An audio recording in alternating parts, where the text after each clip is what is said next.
બધાને જય સ્વામિનારાયણ, જય શ્રી કૃષ્ણ. તો આજે મળ્યા નહોતા અને આજ જો આજે ધીમો ધીમો વરસાદ પડી રહ્યો છે. વાતાવરણ બહુ અલગ જ છે. તો થોડો ધીમો ધીમો વરસાદ પડી રહ્યો છે. છાંટા છાંટા પડી રહ્યો છે ધીમે ધીમે. ફૂલ વરસાદ આવે તો વરસાદ કેવો હોય, બધાને કેવું ચાલી રહ્યું છે. કામ કરે છે. આપણે લખવા બેઠા છીએ, હમણાં લખીએ છીએ.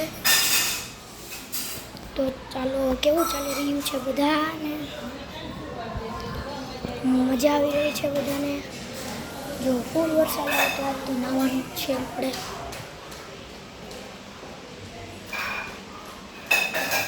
હમણાં ગામડે મળ્યા હતા, પછી કે દિવસમાં મળ્યા નહોતા, એટલે આજે મેં બ્લોગ બનાવી નાખી. તો આમાં લાઈક ફોલો અને સબસ્ક્રાઈબની બહુ જરૂર છે. તો સબસ્ક્રાઈબ અને લાઈક કરી દેજો.